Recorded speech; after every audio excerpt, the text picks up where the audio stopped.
Exercise 6.2 question number 5। Question number 5 में है in the given figure if AB is parallel to CD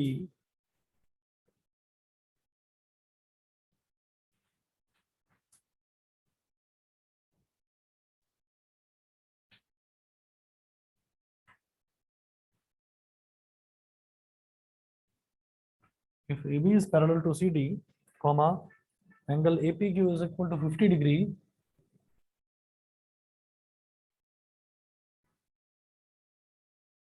angle APQ is equal to 50 degree and angle PRD is equal to 127 degree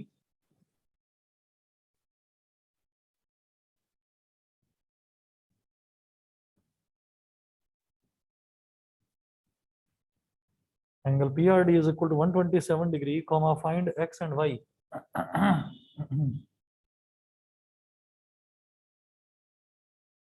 find X and Y. X और Y की value आपको find out करनी है। Figure क्या दे रखा है?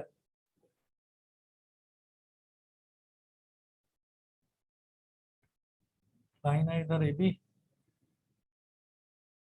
और एक लाइन इसके पैरेलल है CD।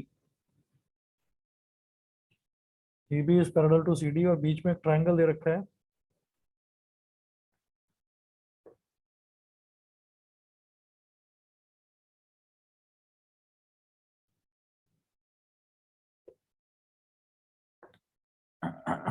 ट्रायंगल है PQR। यहाँ पर angle APQ is equal to angle APQ ये दे रखा है 50 डिग्री। ठीक है। एंगल QPR मतलब ये वाला एंगल दे रखा है Y और ये एंगल दे रखा है X और एंगल PRD दे रखा है 127 डिग्री। वो बोल रहे हैं कि आपको X और Y ये जो दो एंगल्स हैं आपको इनकी वैल्यूज कैलकुलेट करनी है, X की और Y की।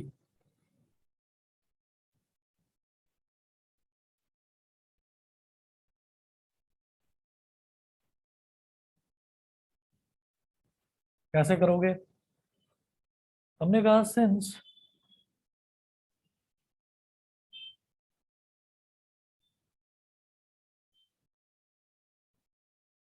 AB is parallel to CD and ये जो लाइन है PQ and PQ is a transversal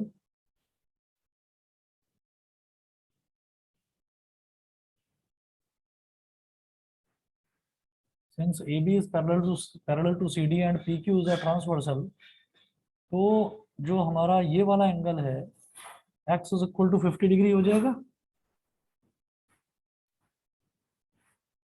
reason बता दीजिए क्या लिखूं?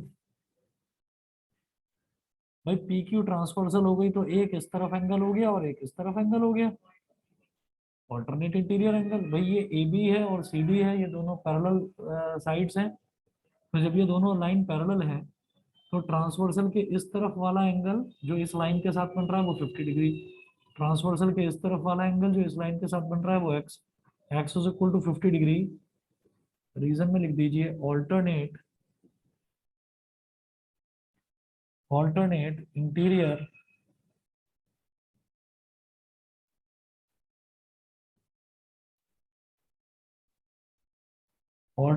Interior angles. ये हो गया X is equal to 50 degree. ठीक है, फिर हम ये कहेंगे कि X plus Y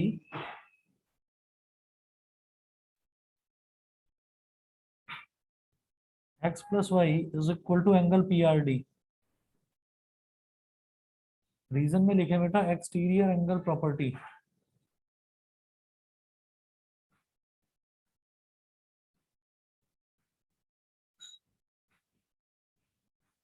exterior angle property किसी भी ट्राइंगल की एक्सटीरियर एंगल की क्या प्रॉपर्टी होती है कि exterior angle is equal to the sum of interior opposite angles. ठीक है, तो आप ये देखिए कि ये एक्सटीरियर एंगल है 127 डिग्री, तो इसके बराबर वाला जो एडजेसेंट इंटीरियर एंगल पड़ रहा है वो तो ये है, तो उसके अपोजिट मतलब इस एंगल को छोड़कर बाकी जो दोनों एंगल एक्स है और वाई है तो X plus Y is equal to 127 degree हो जाएगा। ठीक है, और यहाँ से मैं जानता हूं कि x की वैल्यू 50 डिग्री है, तो y की वैल्यू आ जाएगी, आप x की जगह लिखें 50 degree plus Y is equal to 127 degree, 50 उधर चला गया, Y is equal to 127 degree minus 50 degree कितना हो जाएगा, 77 डिग्री।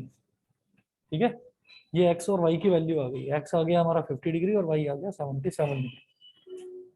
उसके बाद आप देखेंगे फिर हम रिवर्स ऑर्डर में चल रहे हैं, क्वेश्चन नंबर 4 देखेंगे। क्वेश्चन नंबर 4 में है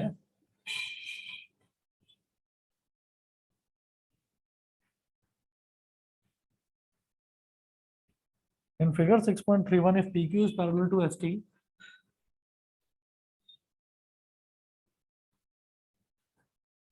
6.31 if PQ is parallel to ST and angle PQR is equal to 110 degree,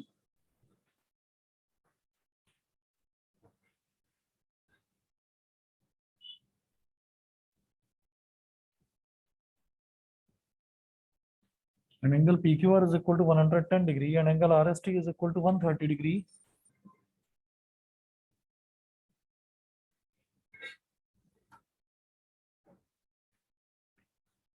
angle RST is equal to 130 degree, comma, find angle QRS.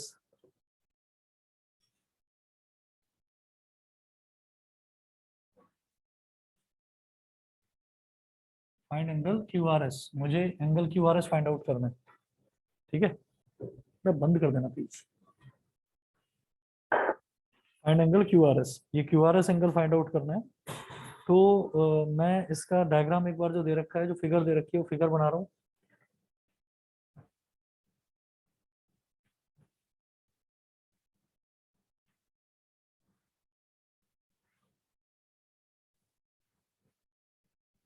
PQRST, ये वाला पॉइंट है P, ये वाला पॉइंट है Q, ये वाला पॉइंट है R, ये है S और ये है T। PQRST ये फिगर दे रखी है।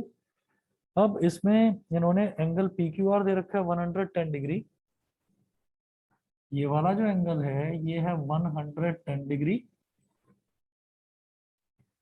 एंगल RST दे रखा है 130 डिग्री, RST ये दे रखा है 130 डिग्री। फाइंड एंगल QRS, वो बोल रहे हैं कि आपको ना ये वाला एंगल फाइंड आउट करना है।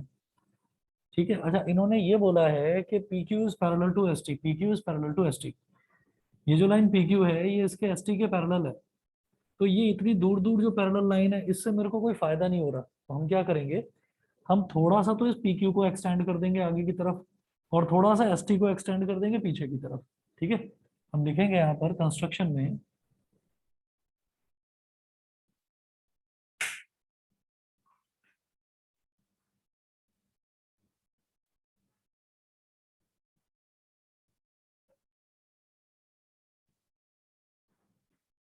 कि एक्सटेंड PQ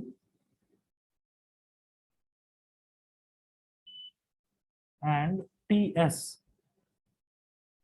देखिए मैंने PQ लिखा तो इसका मतलब PQ से आगे की तरफ ही एक्सटेंड करना है, मैंने TS लिखा तो TS से S से आगे की तरफ ही एक्सटेंड करना है आपको। ठीक है, तो अब मैं ये बोलूंगा कि ये जो हमारी पूरी लाइन होगी, जैसे मान लीजिए PQRST था, तो इसको बोल दीजिए बेटा U, इस पॉइंट को यहां तक U बोल दीजिए और इसको बोल दीजिए V। तो क्या है कि क्योंकि PQ और ST पैरेलल दे रखी थी, मैंने PQ को आगे एक्सटेंड कर दिया कहाँ तक, V तक, तो ये लाइन बन गई PV। मैंने TS को एक्सटेंड कर दिया पीछे कहाँ तक, U तक, तो ये लाइन बन गई TU। ठीक है, तो हमारा UT और PV ये दोनों की दोनों लाइंस पैरेलल हो गई। ठीक है, UT और PV ये दोनों लाइंस पैरेलल हो गई। ठीक है, तो हम यहाँ पर कहेंगे since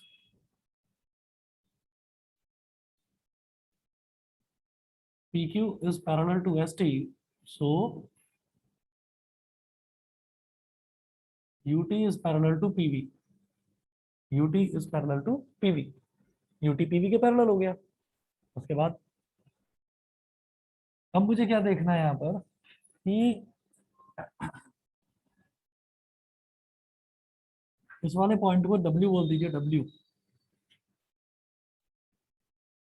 और मैं ये कहूंगा कि ST और WV ये दोनों भी तो पैरेलल है।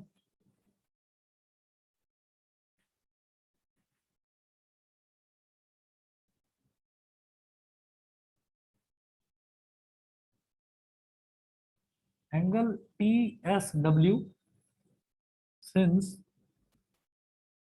ST is parallel to WV,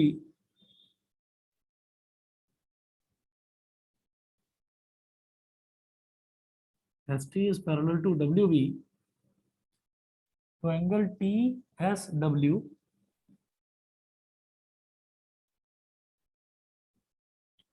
plus angle SWV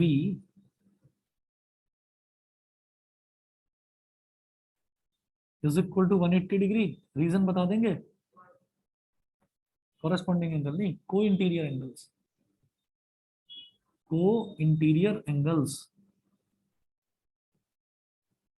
ठीक है, दो पैरेलल लाइंस के बीच में जो एंगल बनते हैं, जो जैसे मान लीजिए ये लाइन बन रही है तो इसके इस तरफ, मतलब इधर और इधर दोनों एक ही साइड बन रहे हैं ना एंगल, है ना, और आमने सामने बन रहे हैं, तो और दोनों उन पैरेलल लाइंस के बीच में है, तो ऐसे एंगल्स को हम क्या बोल देते हैं? को इंटीरियर एंगल्स। और को इंटीरियर एंगल्स इक्वल नहीं होते, को इंटीरियर एंगल्स का सम 180 डिग्री के बराबर होता है। तो मैंने बोला कि एंगल TSW ये कितना है? 130 डिग्री, प्लस एंगल SWV ये मुझे कैलकुलेट करना है।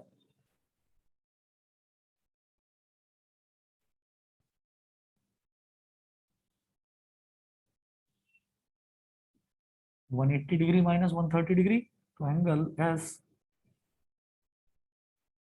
SWV is equal to 50 degree आ गया। ठीक है बेटा, ये वाला एंगल 50 डिग्री, तो मैं बोलूंगा QWR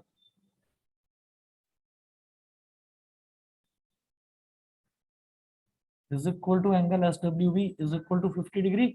ये वाला एंगल इसके इक्वल हो जाएगा। रीजन बताएंगे क्या? तो ये वाला एंगल आया 50 डिग्रीज, तो ये भी तो 50 हो जाएगा। Reason vertically opposite. एंगल्स। ठीक है, तो रीजन में हम लिखेंगे वर्टिकली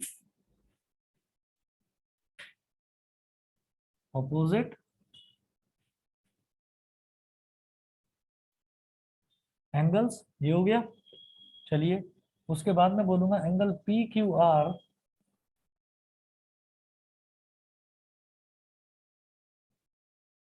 प्लस एंगल WQR। ये एक स्ट्रेट लाइन पर बनने वाले एंगल है, इन दोनों का सम 180 डिग्री हो जाएगा। रीजन बता दो? Linear pair plus angle WQR is equal to 180 degree. Reason क्या है? Linear pair.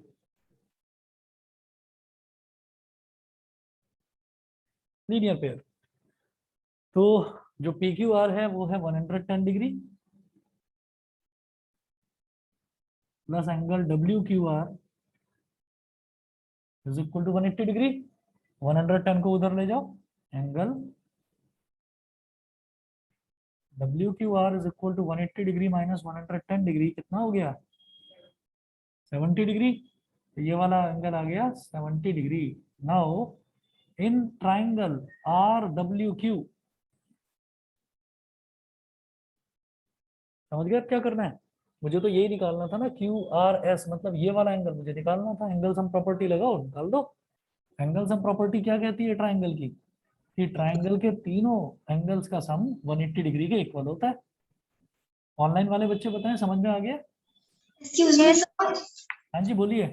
सर हम इसे एक साथ भी तो कर सकते थे ना, जैसे हम डायरेक्टली लिख सकते थे PQR plus WQR plus QRS is equals to 360 degree.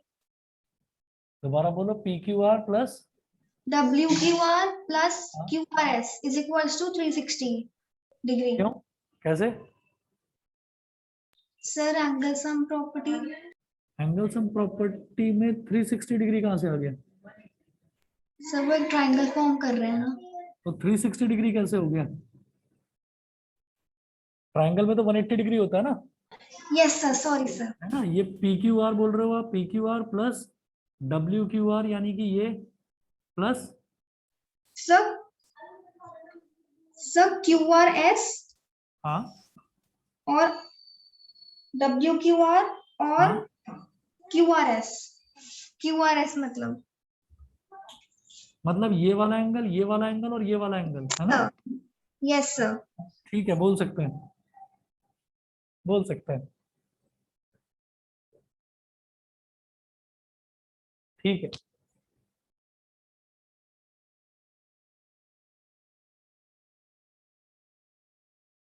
Okay sir.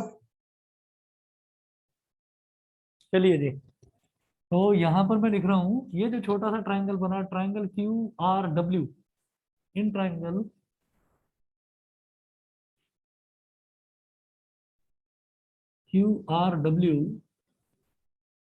QRW में हमने कहा एंगल WQR मतलब ये, ठीक है,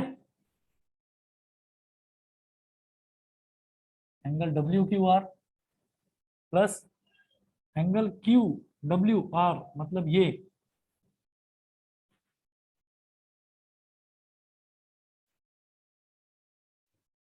प्लस एंगल QRW मतलब ये।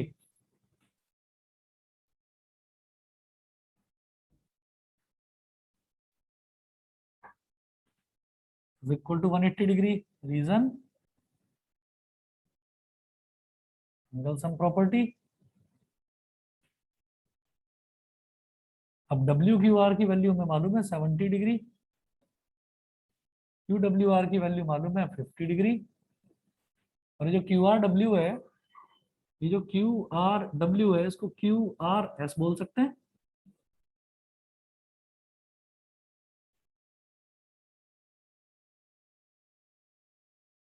तो angle QRS is equal to 180 degree minus 70 plus 50 120, उधर जाकर minus 120,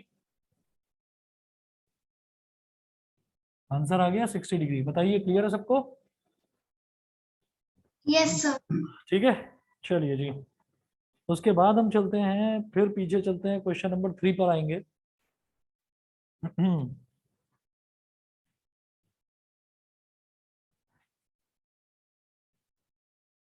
question 3, question 3 in figure 6.30, if AB is parallel to CD,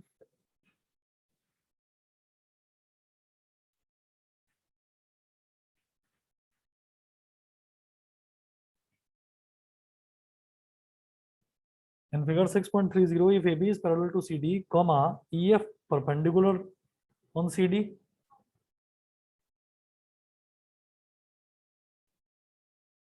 EF perpendicular on CD, and angle GED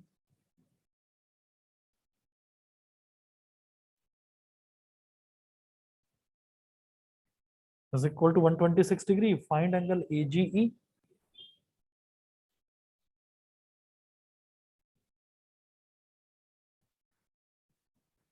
Find angle AGE, comma, angle GEF.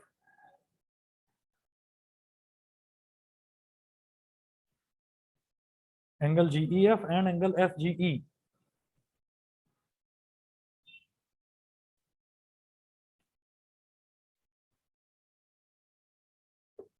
ठीक है, figure दे रखी है,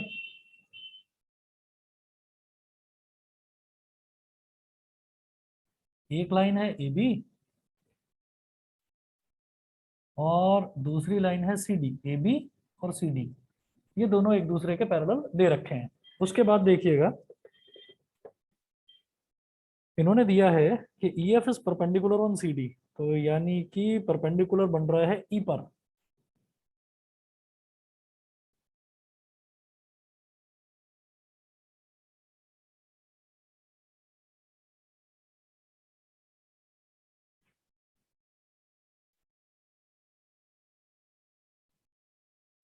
EF is perpendicular on CD and angle GED is equal to 126 degree. G point ना बेटा यहां दे रखा है,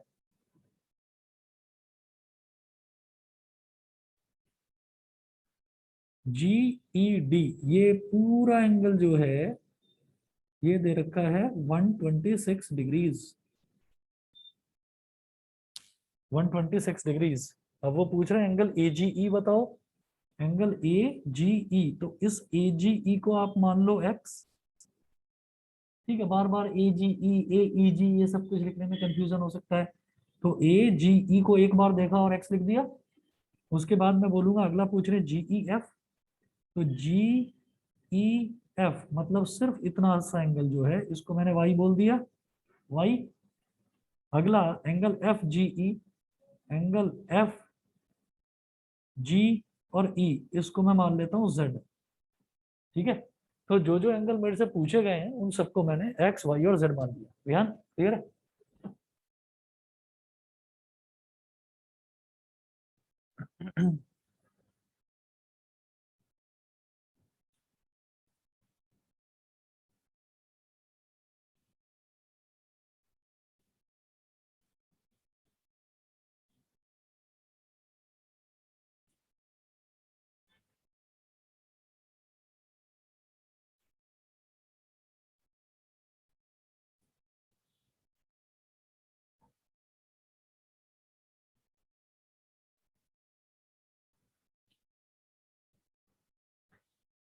चलिए जी, तो हम ये कहेंगे let angle AGE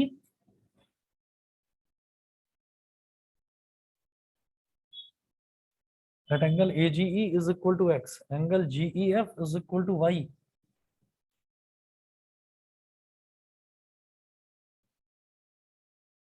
angle GEF is equal to y, and angle FGE is equal to z,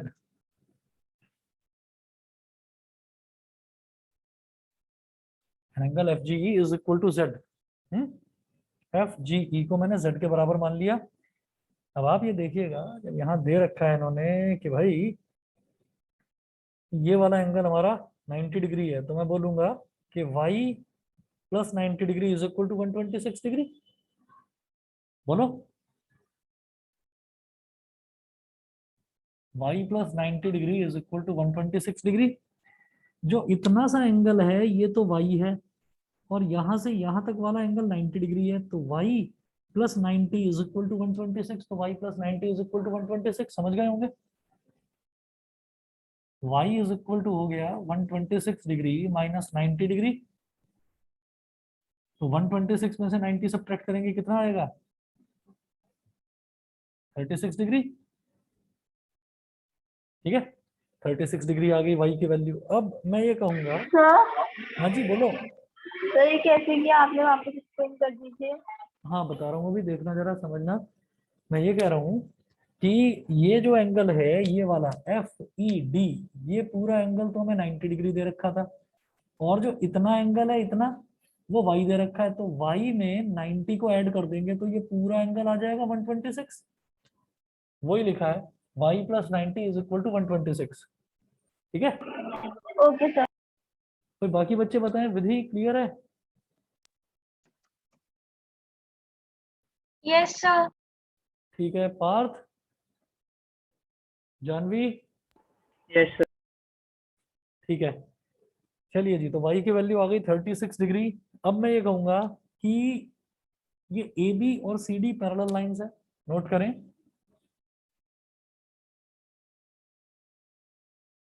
Since AB is parallel to CD and GE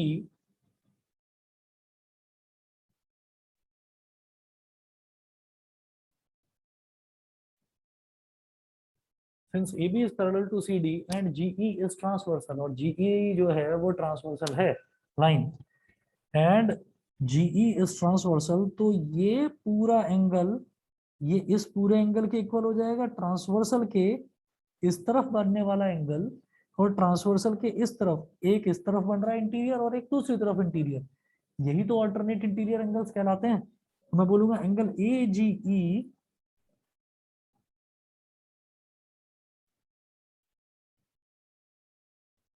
AGE is equal to angle GED।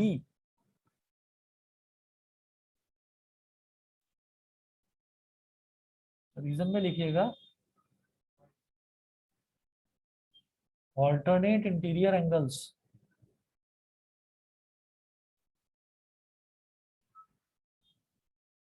ठीक है। तो ए जी ई क्या हो गया, x है, और जी E D कितना, 126 degree. तो x की वैल्यू तो 126 डिग्री आ गई। उसके बाद हम क्या बोलेंगे, ये जो x है और ये जो z है, ये दोनों एक लाइन पर बनने वाले एंगल है, तो लीनियर पेयर। तो x plus z is equal to 180 degree, linear pair. ठीक है, तो हम ये कहेंगे x प्लस जेड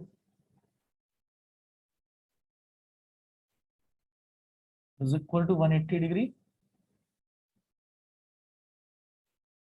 ये हो गया लीनियर पेयर।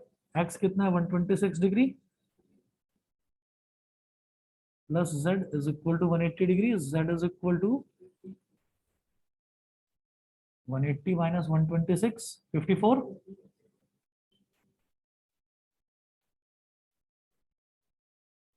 x y और z, ठीक है, ये तीनों वैल्यूज आ गई, यही हमसे पूछी गई थी। ठीक है, क्लियर है। वो पूछा था हमसे इन्होंने ए जी ई जी ई एफ एफ जी ई, वो इतना बड़ा बड़ा, तो जब भी कुछ इस तरीके के बड़े बड़े वो दे रखे हो तो उसको एक्स वाई जेड मानकर छुट्टी करो। ठीक है, आसानी से हो जाता है। कई बार क्या होता है कि हम ए जी ई की जगह ए ई जी लिख देते हैं, फिर गलत वैल्यू ले लेते हैं। तो शुरुआत में मानो, फिगर में मार्क करो उनको और कर दीजिए। उसके बाद देखिएगा, क्वेश्चन नंबर 3 था ये, फिर क्वेश्चन नंबर 2 पर आता हूं मैं।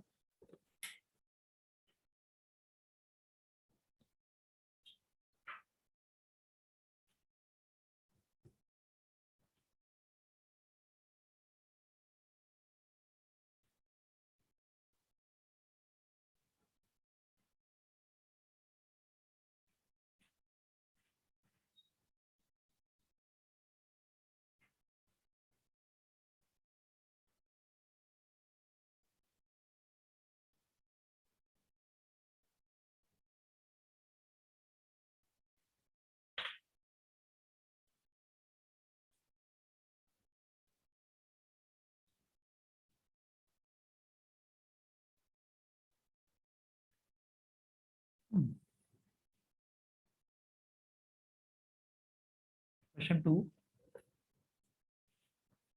In figure 6.29, if AB is parallel to CD,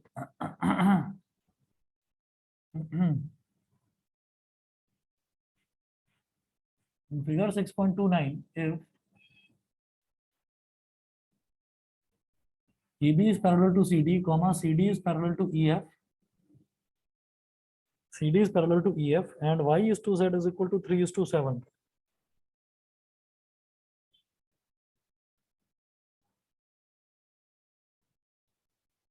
Three is to 7, comma find X.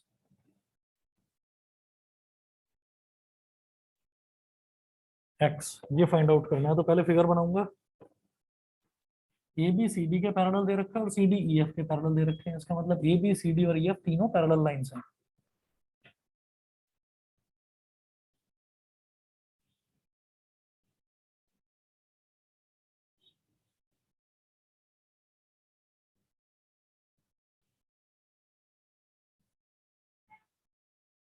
A B C D और ई एफ ये तीन लाइंस दे रखी हैं, पैरेलल हैं, और एक ट्रांसवर्सल ऐसे गुजर रही है जो तीनों को काट रही है। तो ए बी सी डी और ई एफ यहां लिखेंगे, ए बी, इधर सी, डी, इधर ई और F. A B C D E F ये हो गया। अब एक्स वाई और जेड ये एंगल्स दे रखे हैं। ये वाला एंगल दे रखा है बेटा एक्स, ये वाला एंगल दे रखा है वाई, एक्स वाई, और इधर वाला एंगल दे रखा है जेड। ठीक है, अब क्या करेंगे इसमें, इनको ना एक नाम दे देते हैं हम। इस पॉइंट को बोल देते हैं P, इस पॉइंट को बोल देते हैं Q, और इस पॉइंट को बोल देते हैं R। अपनी कंफर्ट के लिए हमने ये तीनों नाम ले लिए, P Q R, ये इसकी नेमिंग हमने इस तरह से कर दी। उसके बाद देखिएगा, गिवन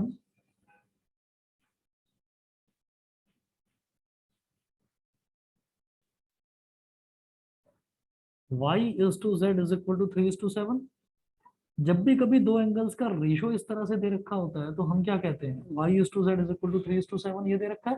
ठीक है, हाँ x तो नहीं लेंगे क्योंकि x भी एक टर्म दे रखी है, तो कुछ नई टर्म ले लो। हाँ 3a और 7a ले लो, है ना। तो let y is equal to 3a and z is equal to 7a।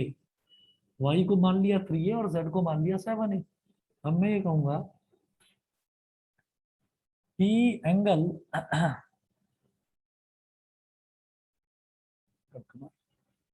Angle C Q P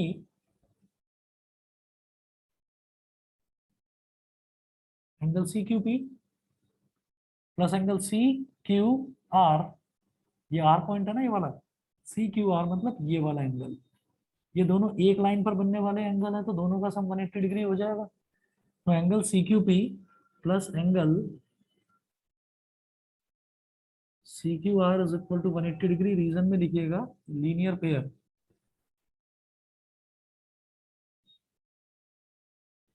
तो सी क्यू पी ये हो गया y plus C Q R मुझे कैलकुलेट करना है 180 डिग्री। तो angle C Q R is equal to 180 degree minus small ए।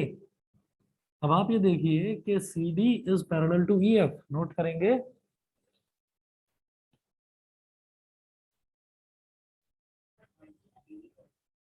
अभी रुक जाओ ना, अभी तो y को y ही रहने दो, बाद में डाल दूंगा वैल्यू।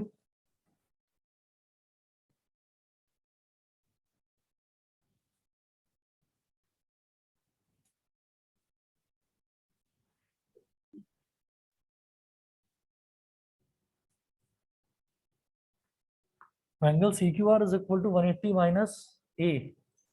हाँ 180 माइनस ए, क्या क्या लिख दिया मैंने, 180 माइनस वाई लिखना चाहिए था। 180 माइनस वाई, ठीक कर लीजिए इसको। तो ये वाला एंगल हो गया 180 माइनस वाई। तो मैं क्या कहूंगा कि since C D is parallel to E F,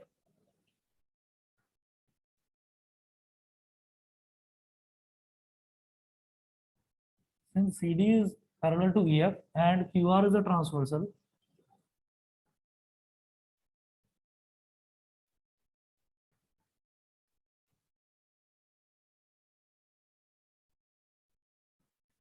since CD is parallel to EF and QR is a transversal, therefore angle CQR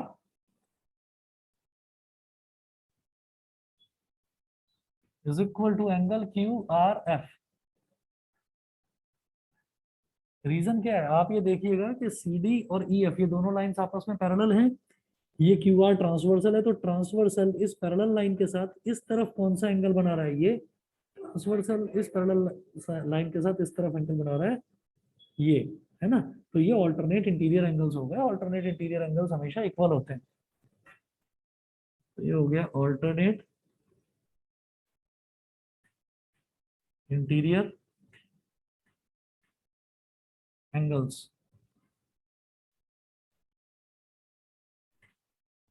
तो सी क्यू आर हो गया 180 माइनस वाई, और क्यू आर एफ क्या है, जेड। ठीक है, जेड को इधर ले आओ या वाई को उधर ले जाओ, चलो। 180 is equal to z plus y. जेड क्या है 7 है और वाई क्या है 3a। 180 is equal to 7a plus 3a, 7a plus 3a क्या हो गया 10a इज इक्वल टू 180। तो a कितना हो गया 180 अपॉन 10। तो a की वैल्यू आ गई 18। एक कॉमन टर्म जो दोनों एंगल्स में मल्टीप्लाई हो रहा है दैट इज a, वो a आ गया 18।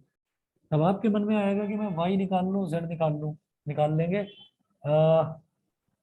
हम यहाँ पर कहेंगे therefore y is equal to, y की वैल्यू थी 3a, तो 3 इंटू 18 कितना हो गया 54। तो 54 डिग्री आ गया। z निकालने की मुझे जरूरत है नहीं, रीजन बताता हूँ क्यों। या z भी निकाल लो चलो।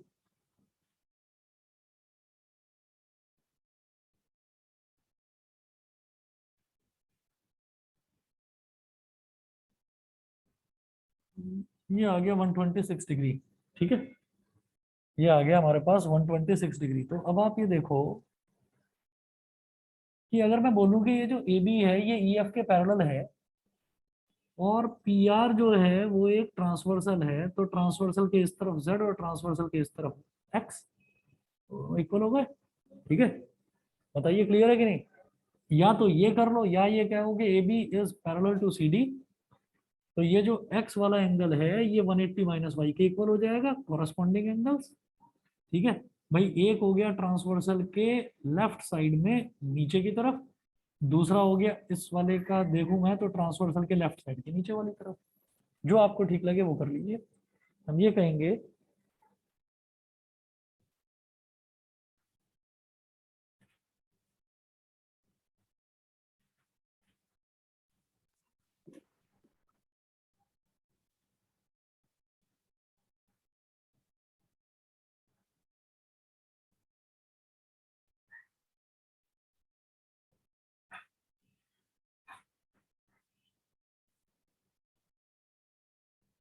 यहाँ पर हम ये कहेंगे since A B is parallel to E F, ये पूरी लंबी लाइन ए बी और ये पूरी लंबी लाइन ई एफ ये दोनों पैरेलल हैं, and P R is a transversal.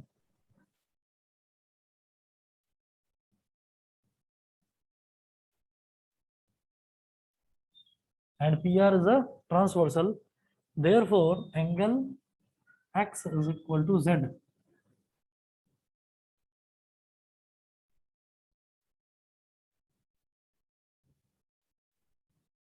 alternate interior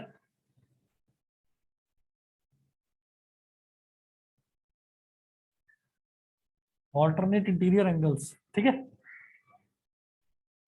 तो x is equal to 126 degrees, यही इन्होंने पूछा था, सिर्फ x की वैल्यू पूछ रहे थे, तो x z के इक्वल है, तो x is equal to 126 degrees.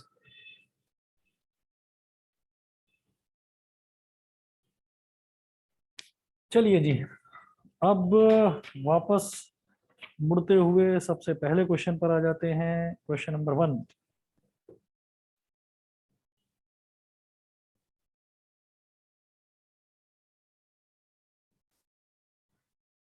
In figure 6.28, find the values of x and y and then show that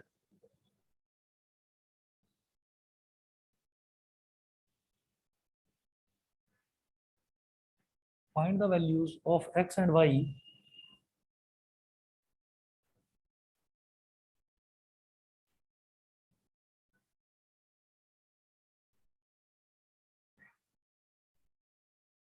find the values of x and y and then show that AB is parallel to CD।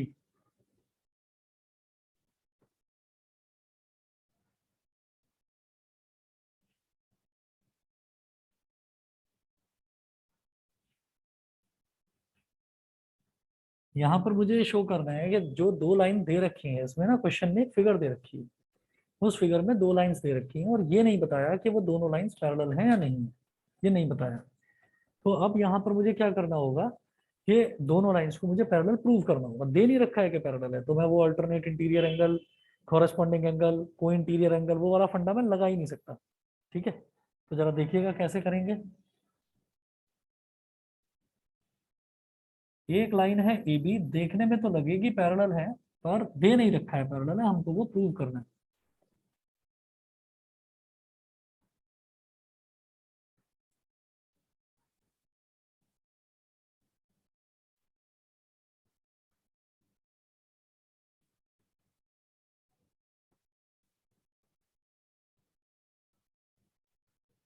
Fifty degree, और ये जो इसके बराबर वाला angle है ये दे रखा है हमको x,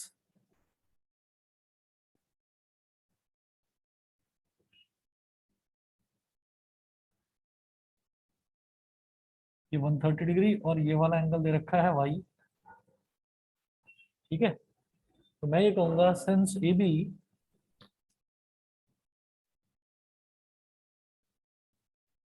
since AB is parallel to CD, since AB is parallel to CD, तो सॉरी AB तो CD के पैरेलल दे ही नहीं रखा, ये तो प्रूव ही करना है। आप यहाँ क्या करेंगे, 50 डिग्री प्लस एक्स, ये एक ही पॉइंट पर एक ही लाइन पर बनने वाले दो एंगल है, तो लीनियर पेयर हो गया। हाँ, तो मैं बोलूंगा 50 degree plus x is equal to 180 degree, reason में लिखिएगा लीनियर पेयर। तो एक्स कितना हो जाएगा 180 डिग्री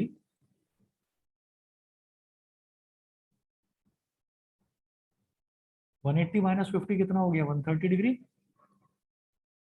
एक्स की वैल्यू 130 आ गई।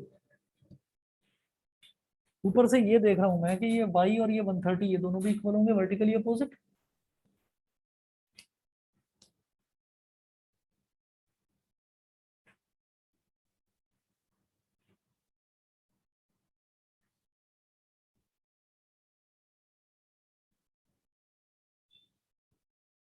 y is equal to 130 degree vertically opposite angles. फिर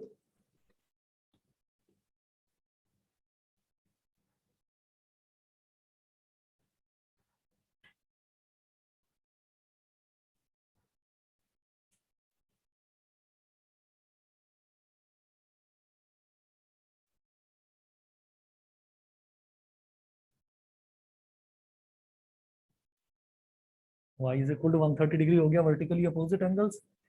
अब मैं ये कहूंगा कि x भी 130 आ गया, y भी 130 आ गया। अब ये कहेंगे हम x and y are making a pair of alternate interior angles। x and y are making a pair of alternate interior angles। x और y जो है alternate interior angle हैं, दिखाई दे रहे हैं। एक लाइन AB है, एक लाइन CD है, इन दोनों लाइंस को काटती हुई एक लाइन ट्रांसवर्सल जा रही है। तो ट्रांसवर्सल के इस तरफ वाला एंगल ये हो गया x, ट्रांसवर्सल के इस तरफ वाला एंगल ये हो गया y। अगर ये दोनों अल्टरनेट इंटीरियर एंगल्स इक्वल होते हैं तो लाइन मस्ट बी पैरेलल, जो दोनों लाइंस हैं वो पैरेलल होंगी। या इसका उल्टा, इसका उल्टा क्या होता है कि अगर लाइंस पैरेलल हैं तो अल्टरनेट इंटीरियर एंगल्स इक्वल होते हैं। लाइंस पैरेलल हैं तो अल्टरनेट इंटीरियर एंगल इक्वल है, और अल्टरनेट इंटीरियर एंगल अगर इक्वल है तो इसका मतलब लाइंस पैरेलल रही होंगी। तो हम ये कहेंगे are making a pair of alternate interior angles and they are equal। मतलब ये जो alternate interior angles हैं ये equal हैं and they are equal। so line AB is parallel to CD। और यही चीज हमको प्रूव करनी थी। बताइए बेटा, ऑनलाइन वाले स्टूडेंट्स बताइए, सभी को क्लियर है? Yes sir. Yes sir. जी, जानवी, लावण्य, सिमर, सभी को क्लियर है? Yes sir. ठीक है जी। तो ये हमारा पोर्शन Sir. कंप्लीट होता है। फिर लास्ट हमारा बचता है इसमें angles and property of a triangle. Angles and property of a triangle ये करवाता हूँ कल की क्लास में। कल ये चैप्टर आपका खत्म हो जाएगा, ठीक है? चलिए जी फिर, okay thank you sir. Okay thank you sir. Okay okay, good evening, good evening.